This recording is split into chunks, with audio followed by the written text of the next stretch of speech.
التيك توك هذا يعني ايوه موجود فيه يعني فتنة عظيمة، وفيه الجزائريين يسبون في الخليج في الإمارات والسعودية، وفيه السعوديين يسبون في الجزائر، وفيه المغاربة يسبون الجزائر، يعني في حرب طاحنة يعني مثل نقولوا. فهمت كيف؟ اي فهمتك هذا فالمشكل كاينه فعلا كاين. ولكن المشكل يعني احنا الإنسان دائما لما يسوي عمل يريد منه النتيجة، صح ولا ما صح؟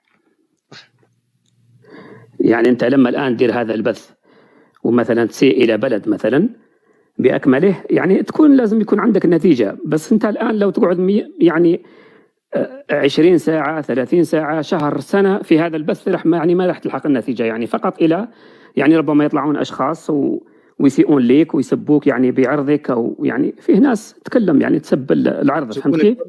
يعني نناقش أفكار ما نناقش أعراض، نناقش أفكار ليش سب العرض. أنت تناقش أفكار، ولكن فيه ناس يطلعون ويسبك في عرضك، لأنه هو ما يشوف أنت تناقش في أفكار، هو يشوف بأنك وش أسوي له؟ وش ذنبي أنا إذا هو خلق كذا يعني؟ لا مش قضية خلق، أنا قلت لك يعني هو الإنسان الإناء ينضج بما فيه. في ناس بتاخذ انتقاد. نعم الإنسان اللي هو محترم والإنسان يفهم ولا أكرم رب العالمين بالعقل يعرف ما هو معنى الانتقاد وما هو معنى النقاش وما هو معنى السب. فأنا أتشرف أن الإنسان يسبني عادي، الأمور طيبة. إن إذا أنا ملتزم في حدودي وما غلطت على والدته وغلطت على أشياء تخصه وفي شخصه وكشخص، عادي يتفضل يسب لين الصبح. رب العالمين أدرى بنفسي وبنفسه. فهمني كيف؟ في الأخير كلنا ندري وين القبلة، اللي وده يصلي يتفضل واللي وده مكان ثاني يتفضل. تمام؟ فهذا هو. حنا جماعة الخير أول شيء سوونا مشاركة للبث، يعني مشاركة للبث يعني بعد نكمل النقاش. مشاركة للبث يعني الحين 300 أول شيء لما مسوين مشاركة للبث. اللي ما يعرف يسوي مشاركة للبث لازم يعرف مشاركة للبث مع تكبيس. أما بالنسبة للدعم وهذه السوالف أحجزوها في علامة التيك توك أو شيء أو هدف ما أدري. علامة التيك توك طيب كيف مع نفس اللوسة. أهم شيء التكبيس لا يوقف، بس التكبيس. فهد لا تقول لهم تكبيس، خلاص الجماعة حافظين التكبيس. التكبيس يطرد إبليس، هذا شيء جملة مشهورة. الأخ سهيل. نعم. ما سمعت مداخلتك مع الأخ فهد بس تفضل. تفضل. شكرا. من وين يعني أول شيء؟ أنا قلت لك يعني أنا أكيد يعني أنت من وين أول شيء؟ من وين أي دولة؟ أنا جزائري. والنعم بحالك لأني ما سمعت مداخلتك أول شيء. شكرا نعم عليك. أنا يعني قلت إنه داخلتي يمكن أنت ما سمعت شنو قلت في الأول. أنا أكرر قلت إنه في ناس يعني في حرب طاحنة داخل تيك توك، في خارجيين وفي جزائريين يسبون في الخارجيين، وخارجيين يسبوا في الجزائريين، ومغاربة يسبوا في التوانسة، والتوانسة يسبوا في الجزائريين أنت عارف هذه الشغلة في تيك توك يعني. بس أيوة. احنا دائما الإنسان لما يفعل شيء يعني يريد منه النتيجة. مثلا هل هذا السب أو الشتم أو مثلا أنت لما تطلع تدير بث، يعني أنا عارف أنا هذه البث بتاعك هو ردة فعل، لأن أنت شفت كثير جزائريين. ليش بثي ليست ردة فعل؟ بثي هو فعل. السب الجزائري هو ردة فعل. نعم. السب لما يجيك سب من جزائري هو ردة فعله هو. أما بالنسبة لي أنا بث فعل يعني ليس ردة فعل. لا بثك أنت والصورة هذه اللي وضحها ليش وضحها يعني؟ أنا مو بردة فعل يعني كأنك تقول فضح الشعارات مثلا. لا مش فضح شعارات أخي. شوف لأن أغلب الجزائريين إحنا نعرف كنا كعرب مواطنين كنا مع فلسطين، ما في حد ضد فلسطين. بس شو اسمه الفلسطين المسؤولين الجزائريين كلهم شعارات مع فلسطين، بس ما تحصل في الواقع شيء. نعم. فمني كلها شعارات ومبرمجينهم ضد الناس الثانية ومدخلينهم أفكار التطبيع وما تطبيع والخيانة والتصهيون وغيره، وأنت شعب الله المختار وأنتم شوف أخي ما تحصل شيء. سامحني انقاطعك. يعني أنا لو أقول لك يعني كلام يعني إن شاء الله تصدقني فيه، أنه أقسم برب العظيم لما أرى بث بتاع يعني ناس سواء جزائريين ومن أي دولة كانوا يسيئون للخليج، للمملكة العربية السعودية أو للإمارات أو يعني مهم من دول الخليج، أقسم بالله يؤلمني وما أحب. تشوف الإساءة تشوف ناس لما تسيء لازم تكون عندها شيء تسيء. في ناس تفتري وفي ناس عندها واقع. اللي وده يسيء للخليج مثلا عطني أي موضوع أنا حصل حد يسيء للخليج، ما تحصل شيء انك تتهم فيه دولة الامارات، لان في الاخير هي دولة اشتغلت على شعبها وامنها وامانها، اكرمت اكيد انا مواطنها. ما انا يعني احد ما الاشخاص تحصل السياسة الخارجية هذه سياسة الاشخاص، اما السياسة الداخلية تحمل المواطن ان المواطن عايش في امن وامان وينعم في بعض اشياء. يعني هذا ما تحصل شيء انك تنقص فيه من دولة الامارات. أخي الحبيب، أنا أحد الأشخاص اللي متأكد وعارف أن كلامك اللي تقول فيه أنت 100% وصحيح، وأن ما فيه يعني شيء أنهم يسيئوا الإمارات، أنها الحمد لله دولة يعني متطورة وحكومتها ما شاء الله يعني قائمة بشعبها وعايشين رفاهية والنعم ما شاء الله، يعني هذا مفروغ منه. والناس ولكن في ناس يعني ما هم مثقفين، ما هم عارفين، يعني يجون فقط سواء من بلدي أو من غير بلد آخر، يجون فقط يطعنون في الخليج ويقولون كذا ويقولوا صهيوني ويديرون والله هالمصطلحات احنا صرنا نشوفها بس من الجزائر، ما صرنا نشوفها من لا دول لا لا ثانية. لا لا لا لا لا لا لا لا لا لا، هذه ما اتفق معك، اقسم بالله العلي العظيم. انا في بثي انا مروا علي العراقيين، التوانسة، تريد الليبيين، شوف اخي المغاربة، الحبيب، اخي الحبيب، الموريتانيين، ما حصلت حد انه يتهم. انا اقسم لك بالله يعني، وانا عايش في اوروبا ويعني انا اعرف الناس ومخالط على ناس ومخالط على كنا جنسيات. مسؤولين الغالي، مسؤولين. ما اتكلم على شوشرة الشعب احنا العرب متضاربين مع بعضنا، مسؤولين. احنا اول امس متضاربين مع عمان على اغنية، فاهمني كيف؟ الشعب انت الان متضارب مع تتكلم على بعض. مسؤولين الشعب، ولا على الشعب؟ ما فهمت. انا اتكلم عن المسؤولين الجزائريين، الشعب الجزائري على الراس والعين، ما على يخصني فيه. المسؤولين، اوكي. تمام، انا اتكلم عن المسؤولين والشعارات الفلتانة. مم. لا تمام، ولكن لان انت احنا الان المسؤول الجزائري ما خلى الدولة العربية الا ومر عليها بشتيمة، بس والله. ولا بحياته حرك لسانه وقال شيء غلط على فرنسا. أعطيني مثلا أن مثلا فيه مسؤولين شتموا دولة من الدول العربية. مال خارجية عندكم، عبد المجيد تبون في آخر لقاء الإمارات الملعونة. هو قال هاك؟ إيه، أعطيني بس سمعني الصوت هذا. يا أبو وعطني ذا العالم، يعني أنت وين عايش؟ يا أخي أنا شفت اللقاء هذا، ما قال الإمارات الملعونة، قال وحتى حتى دقيقة. مستشار رئيس مستشار محمد بن زايد رد عليه في تغريدة، صح؟ شفت التغريدة. معناته هذا مالنا احنا مو مقبول يرد على الهواء. هو دقيقة أخي الحبيب، أنا التغريدة شفتها وهو قال الإعلام، جريدة الليل والوضوح ولا ما أدري إيش طلعت في الإمارات تتجسس لصالح المغرب. الشروق نزلت فينا السب من الصبح للمساء، النهار حدث ولا حرج. الجرائد ما هم مسؤولين. الجرائد جرائد رسمية الحبيب، مو لا بس. شوف حبيبي، شوف أخي الحبيب، أبوي ما تطلع جريدة، اكتب قل جريدة تطلع تتكلم على عبد المجيد. أنت اللي تتكلم، كيف اسمك؟ جريدة رسمية. اسمك شوف الفوق يطلع لك الاسم، جاسم. جاسم أخي جاسم. جريدة رسمية. أخي جاسم سمعني رسمية. إذا تقول لي الجريدة ليس رسمي، جريدة لا تمثل الدولة، فمعناته لست أهلا للنقاش. لا تمثل الدولة، ما قلت ما تمثل الدولة، ولكن أنا قصدي يعني مثل تمثل ولا ما تمثل الدولة؟ تمثل الدولة، جريدة هي تمثل أي مسؤول. نعم ولكن دقيقة أقول لك، عندكم وزير الإعلام ولا ما عندكم؟ عندكم وزير الإعلام صح؟ أيوة موجود وزير الإعلام. تمام، معناته تمثل الدولة. نعم. أنا شوف يا أخي الحبيب، أنا ما أقول لك أنا إذا تكلم هذا يعني مثل هذا الناس الجرائد ولا أنا رئيسة حزب ما أدري إيش عندكم، هذه تمثل ولا ما تمثل؟ تمثل طبعا صح، حتى هي صباحا مساء في الإمارات، يعني عادي. كيف اسمها هذه؟ ما أدري وش اسمها، أنا حفظت حتى اسم ربعي لأحفظ اسمها. المهم أنا تكلمت لي على الرئيس، قلت لك أن الرئيس ما قال الإمارات ملعونة، وهذه من المستحيلات السبع أنه رئيس دولة يقول كلمة مثل هذه، يعني الإمارات الملعونة ما يصير. يعني هو ما قال، ما سمى الاسم بالإمارات الملعونة، فسمى الدولة العربية. تعرفوا كلامه مثل هو يتكلم مثل طريقة الحريم دوم، حتى يوم يتكلم عن المغرب ما يقول المغرب، يقول هوك. تمام، هوكستان. أنت تعرف طريقة كلام عبد المجيد تبون مثل الحريم اللي في الحمام، فنفس الطريقة تكلم فيها. لحظة الغالي، احنا ما بهبل.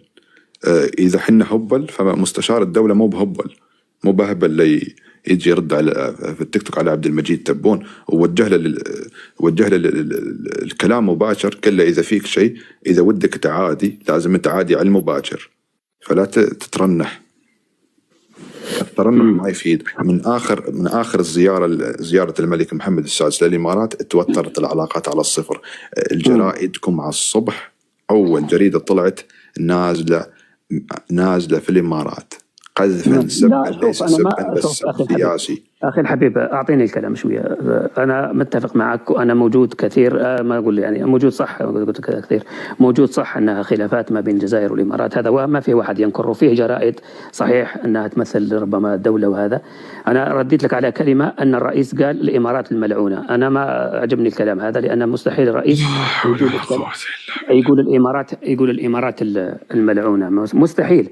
ولكن الآن كنت قبل في موضوع وأنت غيرتني الموضوع آخر. أنت قلت لي أن البثوث اللي تبث هي فقط جزائريين، أنا قلت لك لا، ما هي جزائريين، فيه من الخليج اللي هم يسيئوا للخليج، وأجيب لك حتى اسمواتهم، وعندي بثوثهم وأعرفهم يسيئون، وأنا شخصيا أطلع عندهم في القسط وينزلوني وأتعارك معهم. ليش تسبون في دولة مثلا المملكة العربية السعودية اللي هي بلاد التوحيد وبلاد الإسلام وقبلة المسلمين، تدري ليش؟ لأن نظامكم برمج الشعب الجزائري ضد الخليج. يا أخي الحبيب، خليني أكمل مداخلتي. تدري لا ليش؟ ما تكمل مداخلتك. ما هو الشعب الجزائري؟ أنا أعطيك شوف، أنا نفس الشيء اللي حصل مع المغرب حاصل في الإمارات. سبب عدائكم للإمارات هو المغرب.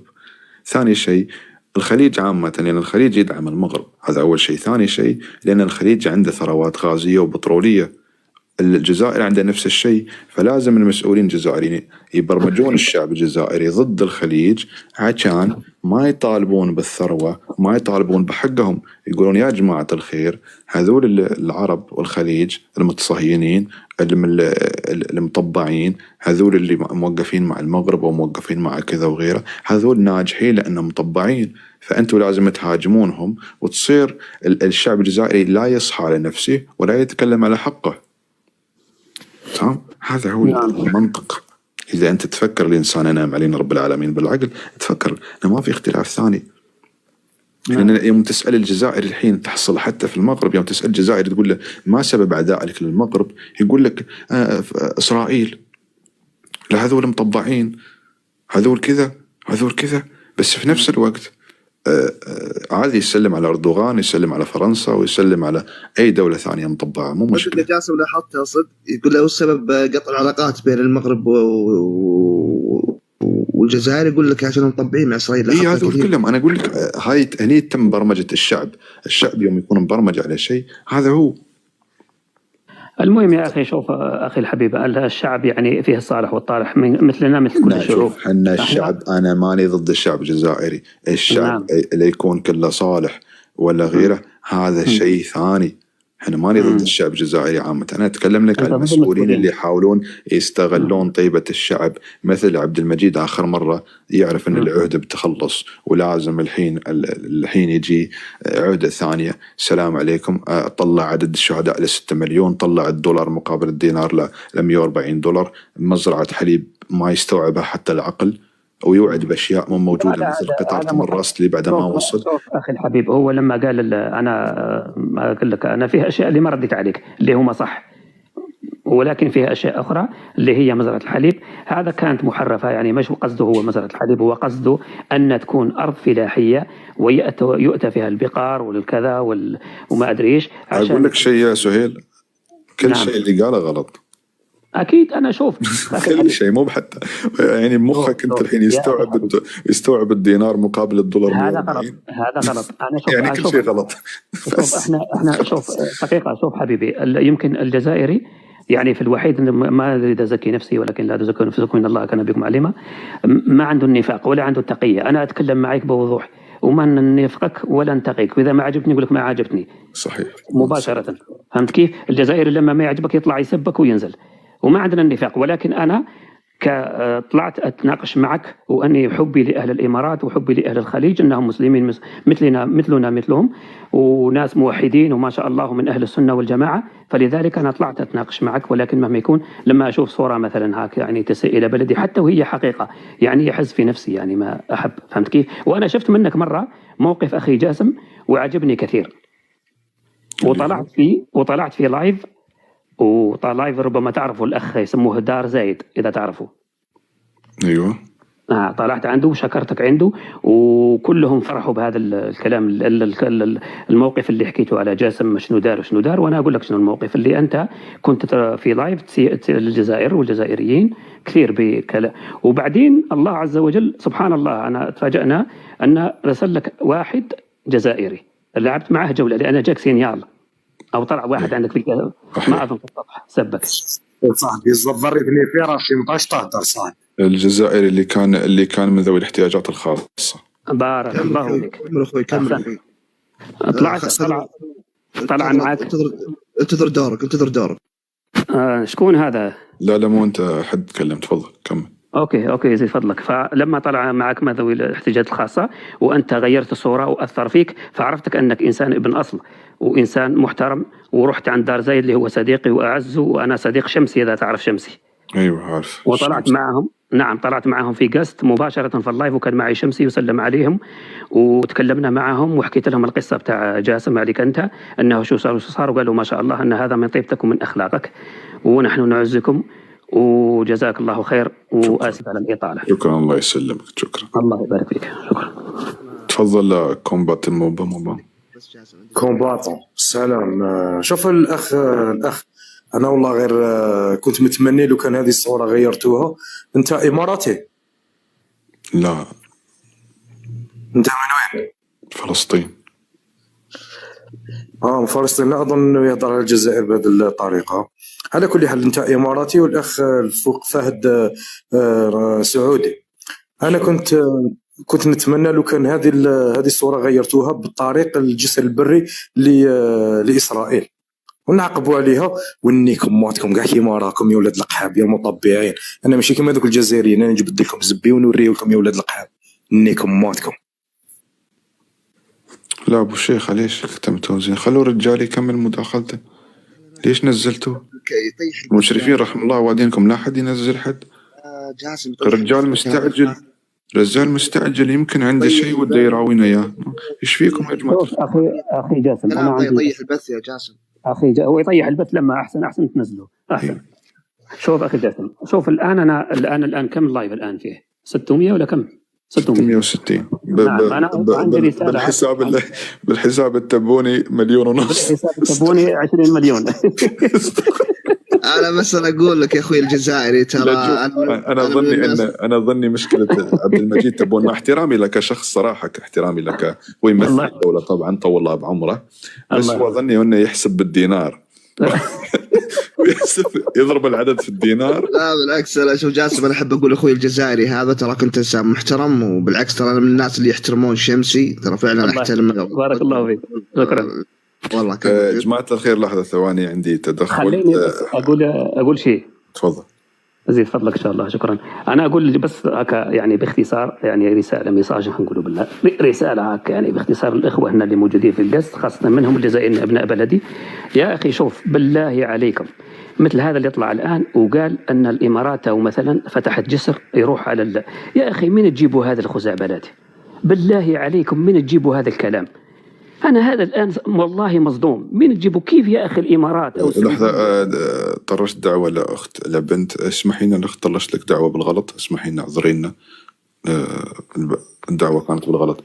لا عادي. شوف الإنسان هذا الإنسان الضعيف يقدر يخترع أي شيء، فمن كيف هالأمور. سبحان الله الشحي والله العظيم من اليوم أفكر في الإنسان ذا أقول وين اختفى. فعلى العموم الأخ سهيل أعتذر منك ثواني بس. جماعة الخير لتصحيح صورة الأخ أبو شيخة، السلام عليكم. كيف الحاج الأخبار؟ الحمد لله بخير الله يسلمك. جماعة الخير لتصحيح صورة عن الشخص أبو شيخة أو شيء، حد كان منتحل شخصيته من قبل أو شيء، ولا نفس الاسم أو نفس الإعلام أو شيء، وما أدري وش الحصل أو حصل يمكن ما حصل، بس في حد يالس إنه يشوه سمعته، إنه يغلط على المغاربة وإن الجزائريين وغيرهم أو الحريمة والنساء. هذا الشيء مو بصح، ولو ذا الشيء صح مستحيل إنه يخاويني ومستحيل إني أستضيفه عندي في البث. فإذا حد عنده فكرة غلط على ذا الشخص فهي أساسا غلط. صراحة جاسم ترى أنا وصلتني نفس المعلومة، نفس الكلام. في حد ينشر فتنة على ذا الشخص اللي هو أبو شيخة، يسوي له فتنة مع أخواننا في المغرب، ونفس نفس الحركة بتمر، ونفس الأشياء اللي تروح في الخاص وغيره، حد جالس ينشر فتنة على هذا الشخص. فهذا هو. جماعة الخير، هذا الشيء اللي كان ودي أوصله إياكم. تسلم يا جاسم، وأنا قلت لك والله العظيم هذا الشيء مش صحيح. وأيام أصلا كان إعصار العين وكذا، ما كنت أصلا في التيك توك أيام هو كمان. عارف ما كنت موجود. الأمور طيبة يعني، فهذا التوضيح يعني. فهذا هو يعني، هذا الشيء اللي كان ودنا نقوله. فعيلهم الناس ذوله آدم هم ابن الأرض. أنا طلعت آدم طلع لي ابن الأرض. أنا طلعت أحد أنا. لا أنا طلعت واحد اسمه آدم طلع لي ابن الأرض. ابن الأرض أعتذر منك، هذا ابن الأرض طلع السطح الحين. آدم الحين هذا طلع السطح أكيد. السلام عليكم. عليكم السلام والرحمة. والصورة نقول لك توضيح. تفضل. الصورة لازم يتم تغييرها، لأن هذا طابور كان من قبل أزمة تحدث في كل البلاد، مش أنه الجزائر على أساس صورة تشوه كل البلد. ومنو قال لك أن تشوه كل البلد؟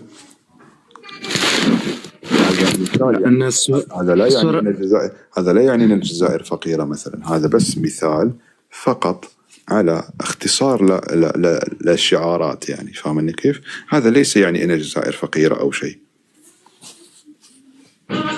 هذا يعني أن الإنسان اللي محتاج مساعدة مستحيل أنه يقدم مساعدة، يعني فاقد الشيء لا يعطيه.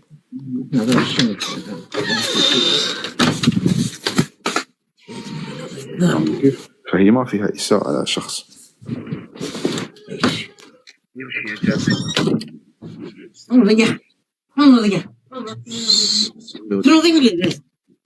وصلت عليهم هم.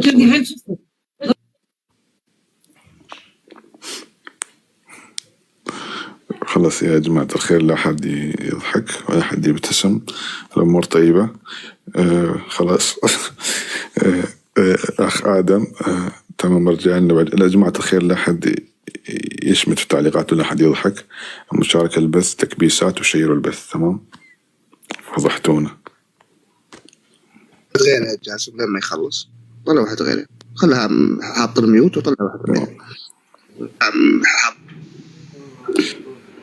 الشحي تصدق بالله، قسم بالله العظيم، قسم بالله أن اليوم وأمس أني جالس أفكر فيك، وكان ودي أسأل عنك بدر وأقول إذا في تواصل مع هذا الشخص.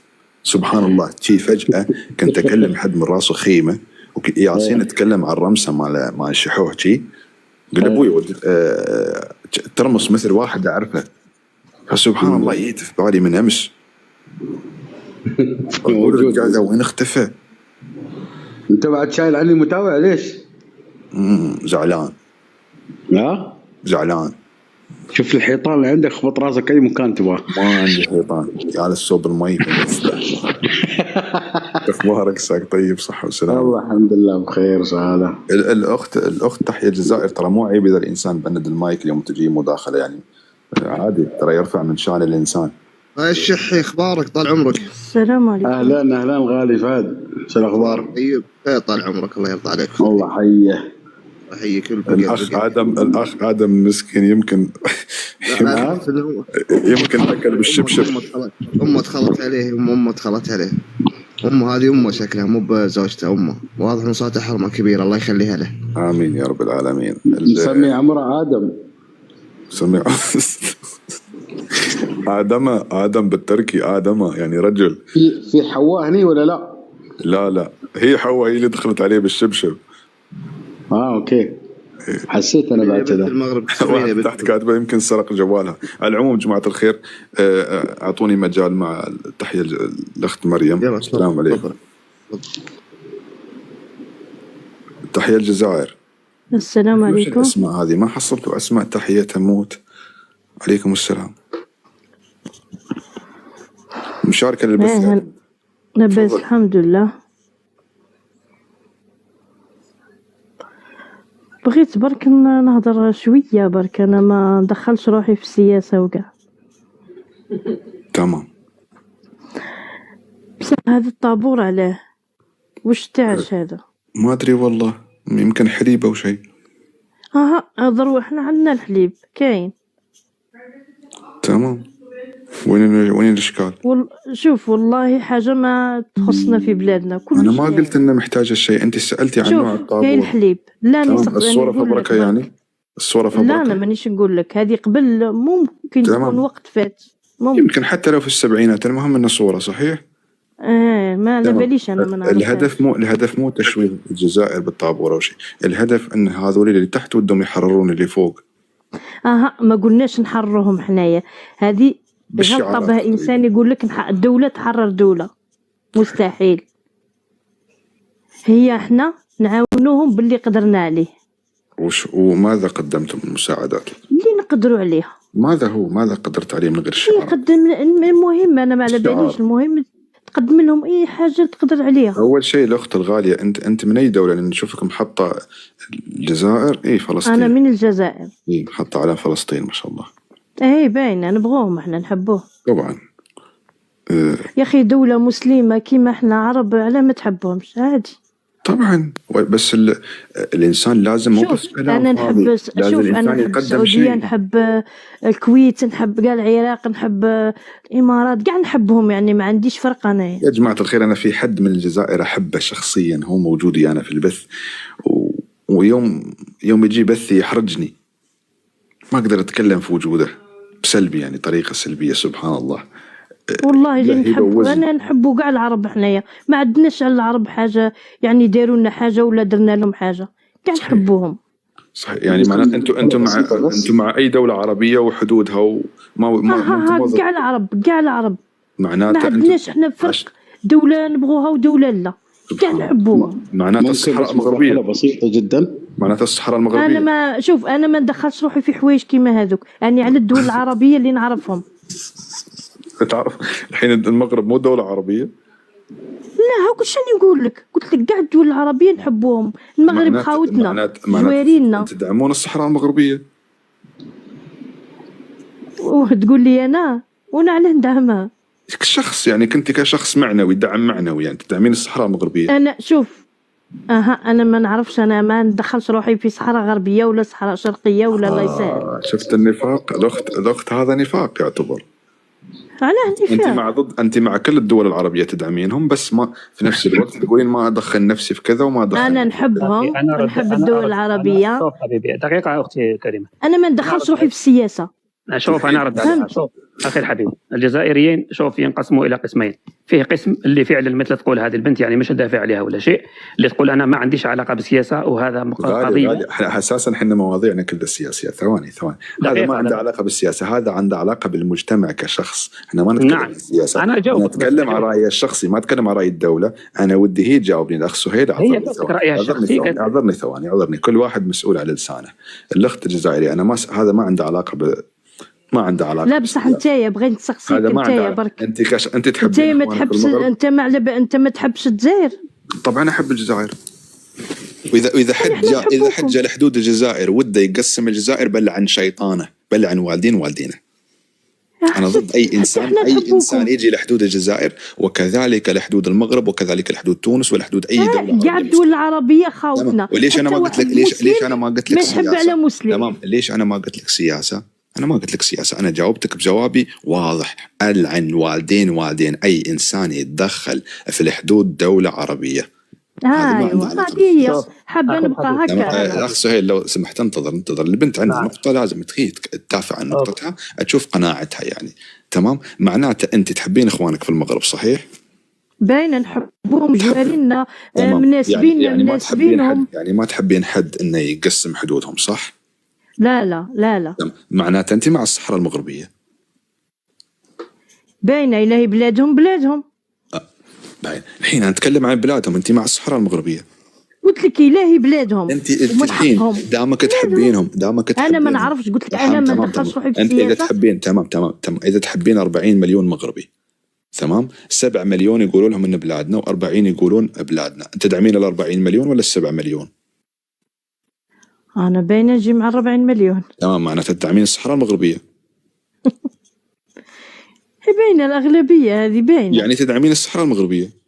لا قلت لك أنا انطقيها. أنا ما ندخل شحال في عمري أنا كراك تقول لي انطقيها.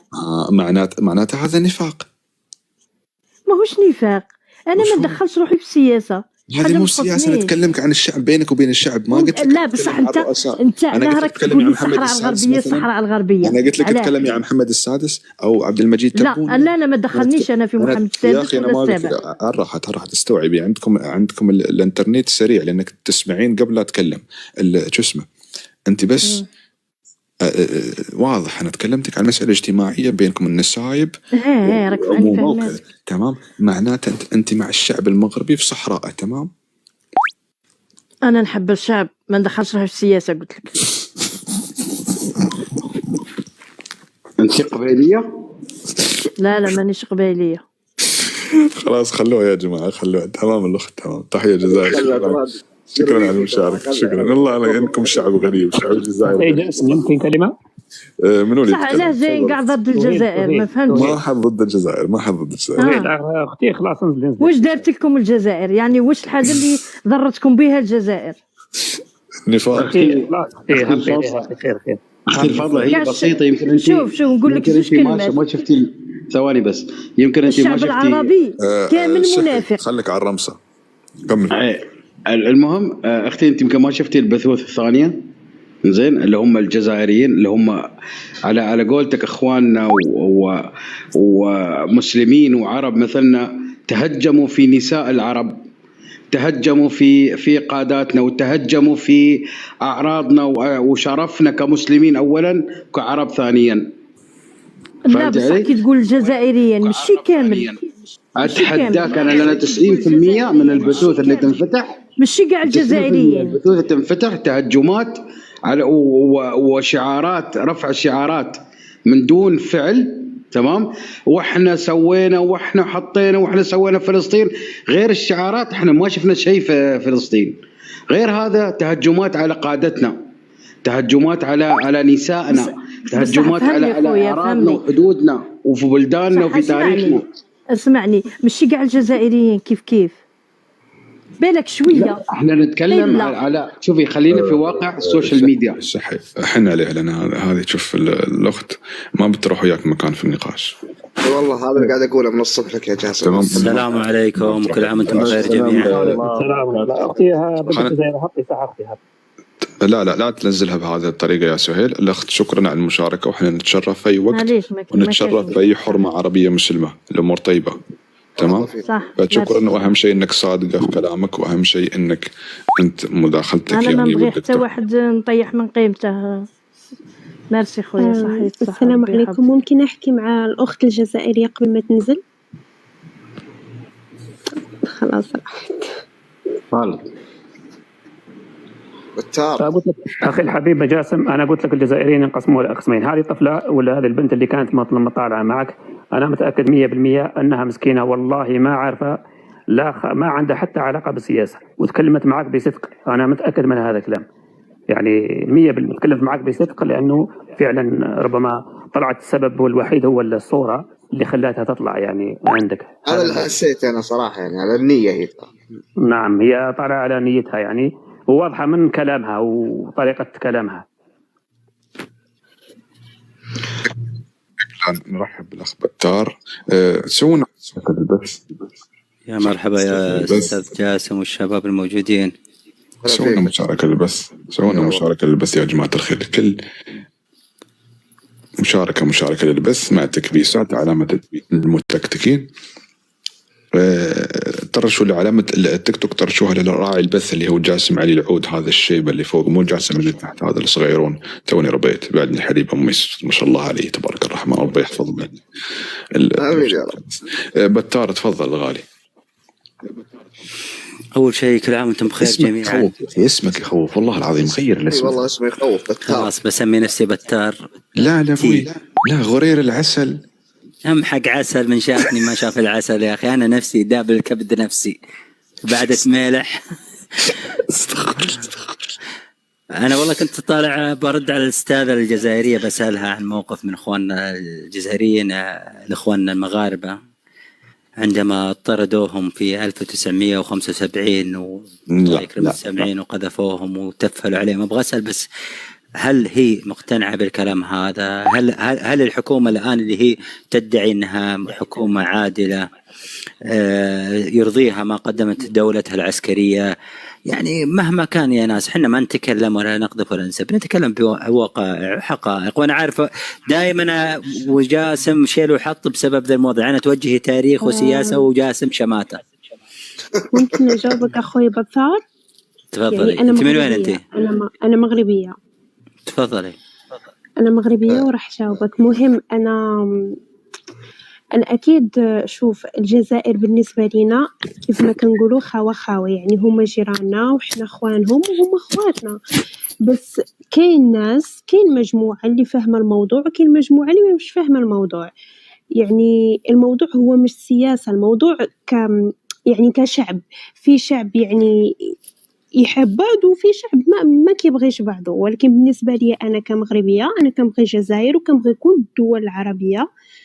مثل الأخت اللي طلعت الحين استحيت على أنها تقول الصحراء مغربية. يعني أنا كرجل خليجي الحين هذه دخلوا بروفايلها يقولون كلها كل فيديوهاتها سب وقذف للمغرب. أشوف الحين يقولون تحت منو هذا؟ هذه اللي كانت تتكلم عن فهد. وين راح فهد؟ ما أدري عسى ما عندك حذر بس سافر فهد. استاذة موضوع خاوة نسمع ولكن شعارات، لكن نبغى نلمس شيء على الواقع. ممكن تعطيني موقف للجزائر مع أي دولة عربية أو إسلامية مشرف حتى لو مع المغرب؟ ممكن؟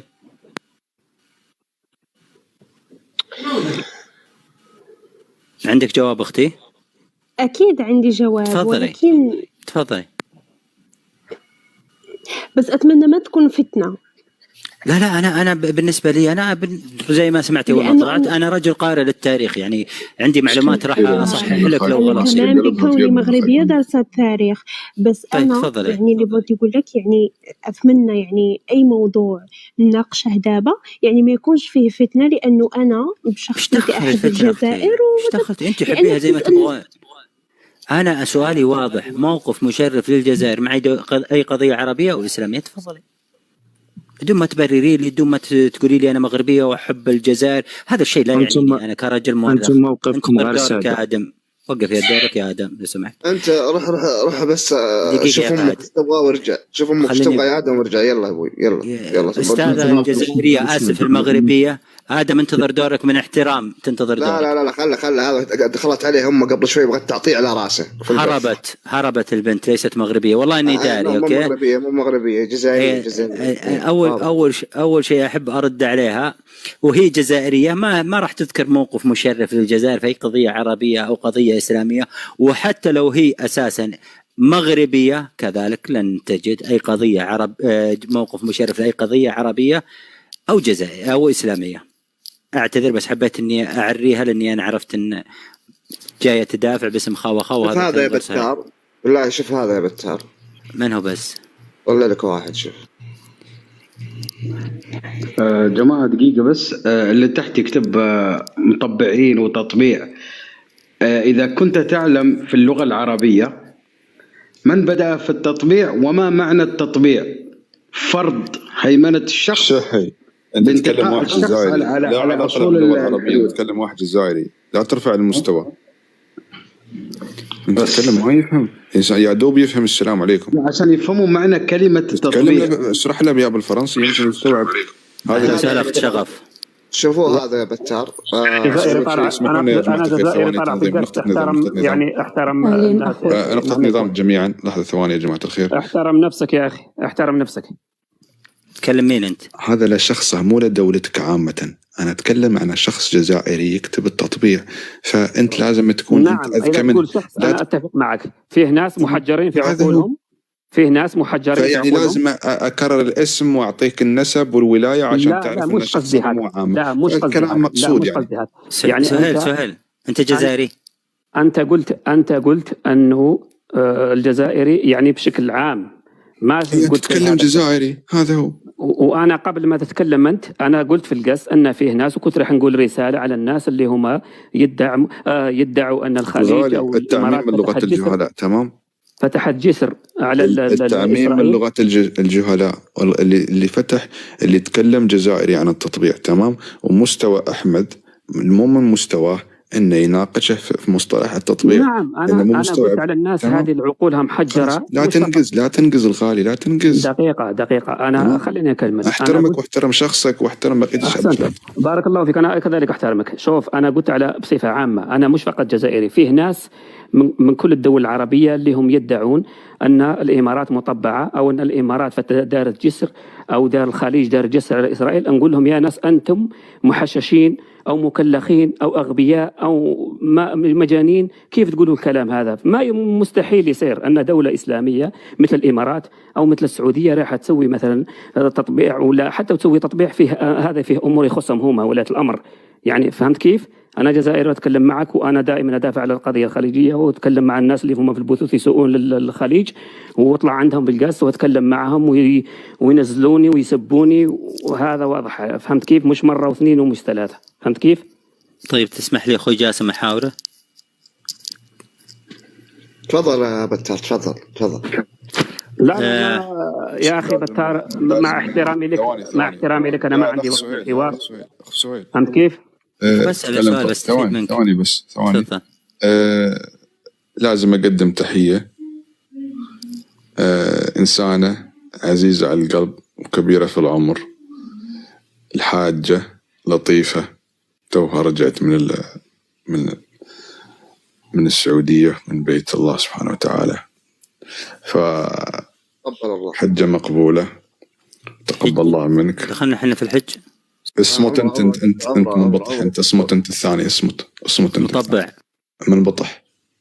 خلاص اصمت انت الثاني. في وجود الحجة لطيفة لازم تصمت انت وجيشك بعد. الله يطول في عمرها، وان شاء الله تدعي لنا والله يصلح ذريتها. اظني هي عمرها مو بحج صراحة، بس المهم حج ولا عمر كل واحد تفرق طبعا. بس تعرفون انا من بطح ومطبع ما افهم في طيب وينها هي يا جاسم؟ شو موجودة في الخفاء، وش دخلت انت تسأل انت؟ طيب. الحجة طيب. أعوذ بالله. طيب انت رحت الجزائر اسبوع رديت كذي. جاسم فهمت عليك خلاص. فرحم الله والدين جماعة، استغفر الله العظيم. خلاص ما عاد اكمل جاسم مصيبة. خلاص انا صمت تنازين. خلاص تفضلوا انتم. خل بتار يحاول.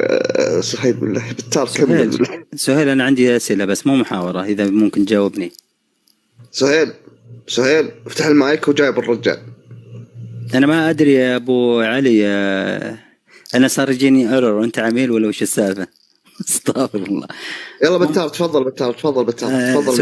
سهيل ممكن اخذ من وقتك دقائق؟ ما في عملت نفسك ميت يوم شفتني ولا وش الموضوع يعني؟ شكلي عرفك والله ما أدري، ترى أنا إنسان حنين. اسأل جاسم، أنا حنون، أنا منبع الحنان. اسمك يا بتار عارفك أنا يا رجال. والله أني مثل غرير العسل، والله يراويك الحنان. عارفك يا بتار ولا انحاش. اللهم قوي حنانك. شوف اللي تحته بالله، شوف اللي تحته هذا. لا اللي تحته شغف، هذه إنسان متعلمة مغربية تعلم منها الكثير. طيب كويس. اصمتوا جميعا. رعد.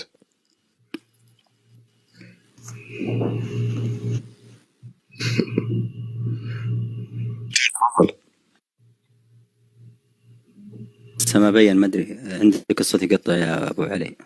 صوتك واضح. الرعد يا رعد.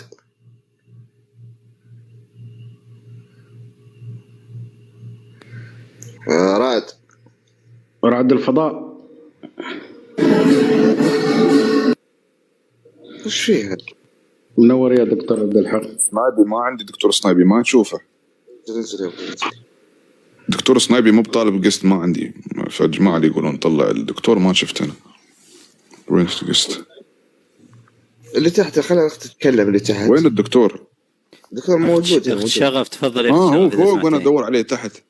السلام عليكم. وعليكم السلام. الأخ بطال، الدكتور صنيبي، الأخ جاسم، الأخ فهد وكل الإخوة اللي معانا بالجيست والتعليقات. أنا طلبت جيست لأني سمعت هذيك الأخت اللي طلعت قبل اللي كانت تتكلم بخطاب خاوة وكنت طالبة الجيست لقيتها اللي كانت هي، لأني كنت بغيت نجاوبها ونقول لها إلا كانت هي عندها خاوة مع الجزائريين، هذا إلا كانت مغربية صحيحة كانت عندها خاوة مع الجزائريين تمشي تعيش معهم. هذا أول نقطة. ثاني نقطة اللهجة ديالها ولاكسون ديالها ما كانتش مغربية بتاتا، لأن احنا ما كنتكلموش إلا بغينا نقولوا نناقش ما كنقولوش نناقشه، احنا ما كنهضروش بهاد لاكسون هادي. ثالثا بغيت نتكلم على هذاك وجهة النظر ديالها اللي كتقول خاوة.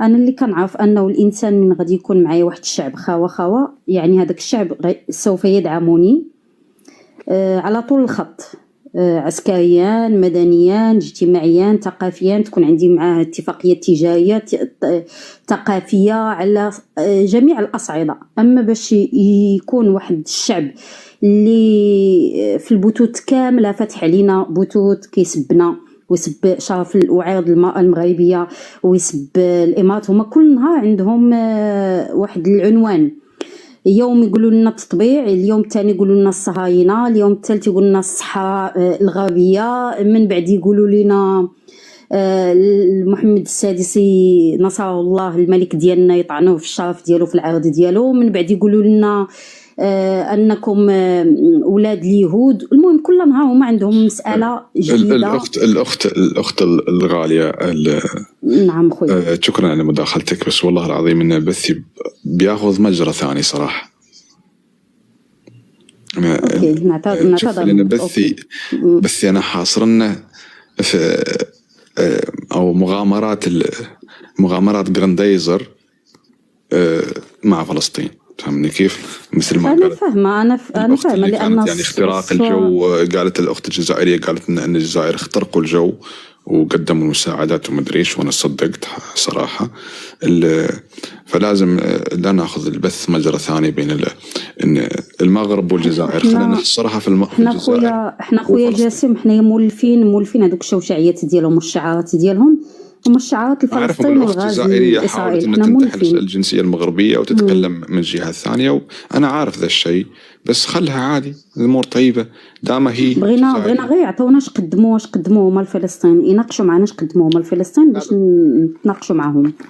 موجود اللي قدموا. فعلى العموم لا ناخذ شو اسمه البث واحد من الأخوان الجزائريين. لا لحظة شوي، لازم نرحب بالدكتور وحد ثاني وبعدها نشوف اوكي رحب الاخت شغف انت اللي تتكلمي صح ولا شغف الثانيه؟ منو شغف؟ انا اللي كنت اتكلم. ايه شغف. فعلى العموم شكرا على مداخلتك، الله يحفظك، شكرا بزاف على المساحه اللي دوم يا مرحبا بك في اي وقت يعني. شكرا. دكتور عبد الحق اظني ولا لا انس توب ما ادري ايش اخي، والله في ناس هذا قبل هذا من زمان طالع. انس السلام عليكم. السلام عليكم الاخ جاسم، وسلام على كل الحضور وكل الاخوه الموجودين في الجيست، وسلام خاص وتحيه خاصه للدكتور عبد الحق الصنايبي، وشرف لي مجددا انني نكون معه. بدايه يعني صعودي الى الجيست كان مجرد انني اريد ان ارد على تلك الاخت، لكن بما انكم تتحدثون عن يعني نظريات الجراندايزر او سيناريوهات الجراندايزر كما احب الاخ جاسم انه يسميها، اريد ان اعطيكم يعني لمحه من هذه الدوله وهذه الشعارات وشعارات العروبه وسوف نحرر فلسطين. وعندك شيء عن خصوص اختراق الجو؟ نعم يعني نفس السياق. هو أنت سمعت المداخلة الأخت الجزائرية صح؟ سمعت المداخلة وكنت أنصت وأضحك من أعماق قلبي. تمام. أنت عقب على المداخلة والبنت المسكينة هذه على نياتها. تفضل. أوكي تمام عقب. لأن الفيديو متداول يعني بغض النظر عن اللي قالت البنت، بس الفيديو صحيح إنه متداول عندهم في الجزائر. الفيديو المتداول أصلا لا علاقة له بغزة، والفيديو من مالي. هي طائرة إليوشين. أنا ملم بالمجال العسكري وأعلم أصناف الطائرات وأنواع الطائرات ورموز الطائرات، وخصوصا الطائرات العسكرية طائرة الشحن. فالفيديو المتداول وأنا سبق ورددت عليه في قناتي، فيديو لا علاقة له لا بغزة ولا بفلسطين ولا هم يحزنون، هو فيديو من مالي لحظة وصول مرتزقة الفاغنر إلى مالي عن طريق طائرة شحن اليوشين، صورها الماليين من بيوتهم وهي تحلق على ارتفاع منخفض. أما مسألة أن الجزائر تخترق الأجواء الإسرائيلية أو الفلسطينية وتقوم بإلقاء المساعدات بدون إذن وبدون تنسيق وبدون يعني من تلقاء أنفسهم بعنصريات، وكما يقولون الأخ أنس عشان أتفاعل وياكم يقولون أنهم أقلعوا من بوشينكي. تعرف بوشينكي؟ بوشينكي لا أعرف، أعتقد هذه في خريطة البوبجي. تعرف لعبة البوبجي؟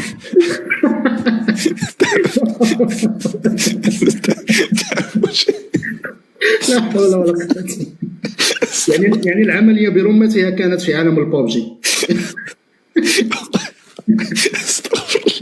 هذا الطيار. على كل نقطة بسيطة وأختم لأترك الفرصة للدكتور. شوف، هي طائرة الشحن المقطع الراداري الخاص بها في الرادار يكون عملاق لأنها طائرة كبيرة. يعني أن تتسلل وتخترق الأجواء بطائرة شحن، فأنت يعني ليس فقط تحلم وإنما ضربك الجنون. ومن يصدق هذه الخزعبلات فهو يجب أن يراجع أقرب طبيب نفسي. آخر نقطة قبل أن أختم وأترك المجال، طالما على أن الجزائريين يتكلمون عن فلسطين والعروبة والإسلام وسنفعل وسنحرر، سأتكلم على مرحلتين لكي تتأكدوا بأن هذه الدولة هي جرثومة في المنطقة. النقطة الأولى في 75 حينما ذهب المغرب لمحكمة العدل الدولية ليترافع عن أرضه ليعيد أرضه قانونيا من المحكمة الدولية، آنذاك كل الدول العربية وقفت مع المغرب. هل تعلمون من وجدنا يجلس رفقة الإسبان في محكمة العدل الدولية؟ الجزائريين. النقطة الثانية، أزمة جزيرة ليلى 2002. أزمة جزيرة ليلى حرب، كنا على مشارف الحرب مع إسبانيا، مشارف الحرب ما بين المغرب وإسبانيا. كل الدول العربية وقفت مع المغرب خصوصا دول الخليج. وأتذكر هنا، يعني نحن في المغرب ندري هذه المسألة، كان هناك موقف رائع جدا من المملكة العربية السعودية لدرجة أنها قالت أنها ستدعم المغرب عسكريا. فالدولة الوحيدة العربية التي دعمت إسبانيا ليس بالكلام، ليس يعني خلف الطاولة ولا في الكواليس، بل بتصريح رسمي، هي الجزائر. وهناك بيان لوزارة الخارجية الجزائرية ما زال محفوظ موجود، إذا أردتم يمكنكم أن تجدوه، يقول على أن المغرب انتهت السيادة الإسبانية.